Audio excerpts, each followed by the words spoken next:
More trouble aboard the Carnival cruise ship called Triumph, a vessel that 2 months ago left thousands stranded at sea and living in squalor for days after an engine failure resulted in widespread power outages.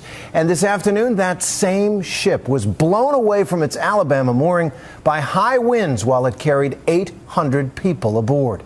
ABC's Matt Gutman has the latest on the cruise ship with a course as wayward as its luck. For the second time in as many months, all aboard the Carnival Triumph were left adrift. This time, a storm walloped the ship with 70-mile-per-hour winds. 800 crew and contractors were on the Colossus as it was knocked from its moorings and began bouncing off other ships and boats in Mobile Bay, where it was undergoing months of repair. Due to the high winds, the Carnival Triumph broke its moorings, drifted over across the Mobile ship channel. It had a small collision with the Army Corps of Engineer boat and a deck barge. During that collision, it took a few scrapes and scratches. And an eyewitness described the slow-motion chaos as the ship drifted helplessly in the bay. The wind just came out of nowhere. I seen a couple portalets go flying by, and someone said, "Oh my God, look at the Carnival." And we turned and looked, and you could see the Carnival coming sideways. And there was a tugboat trying to keep it in the center of the river, but it just backed it completely into the bank and pinned the tugboat against the bank. The result? This giant gash on the back of the ship, some other dents. Tonight, at least 4 tugboats had to lasso the 900-foot Triumph and slowly ease it back into its dock. It has been a rough ride for Carnival the past 2 months. Adrift for 5 days in February in the Gulf of Mexico after an engine fire, the Triumph was finally towed to Mobile when the 4,200 aboard came pouring off. The worst experience I've ever had. We thought we were going to die for a little while. In some cases, kissing terra firma for the first time in 8 days. Yeah, you can talk to us. Come on over. I'm speechless. It's just really great to finally be back in America and on land. Some angry. The doctor on the staff can, excuse my French, he can kiss my. Others relieved. I'm just happy to be alive. It's quite an ordeal, but we're here. The Triumph went dead in the water on February 10th. The ship, 300 yards long, equipped with every amenity, and now the more than 4,000 aboard could only communicate in snippets of text messages. 36 hours into the crisis, no hot food, no hot water, no AC, and the ship was listing. When we were leaning one way, it was kind of a little nerve-wracking. Worst of all, backed up toilets. There was sewage everywhere. We got one flush, one time. 5 days, one flush. 5 days, one flush. For toilets, the ship handed out these red bags. People were using the restroom in little red plastic bags and throwing them out into the hallway. We were in shock. We were like, I'm not using a red bag. The thing is you just don't eat. You just don't eat. To not have to use the red bag. Controlling the colon. You just don't eat.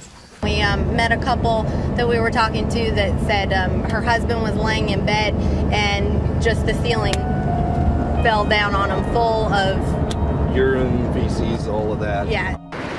The stench and heat driving people to camp out on the decks. They built 10 cities out of bed sheets. We've been shipwrecked for, I guess, 3 days now.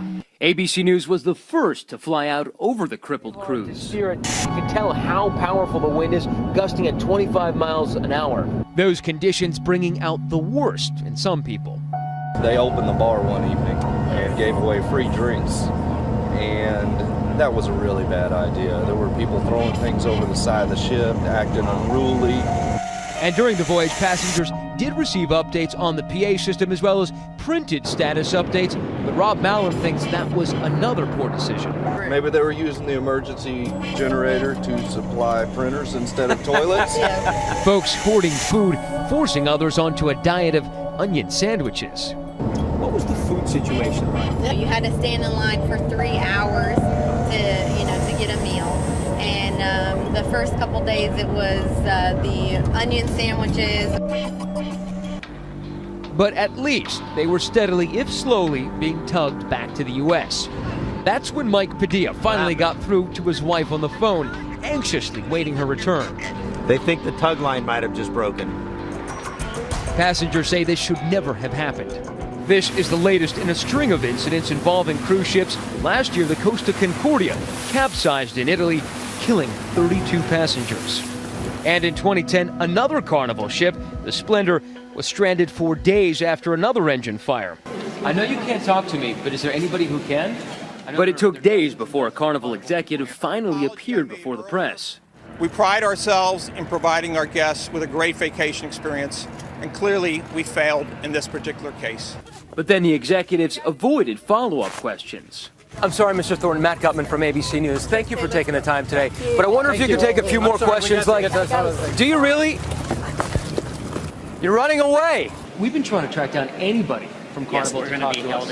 And the company's chief marketing officer, he also retreated. We're on our way. 2 minutes. But one thing that did go right in the end for Carnival was bringing that colossus of a ship up this narrow channel in darkness. Towed to that now infamous dock in Mobile, where after 7 weeks, it went adrift yet again. I'm Matt Gutman for Nightline in Miami.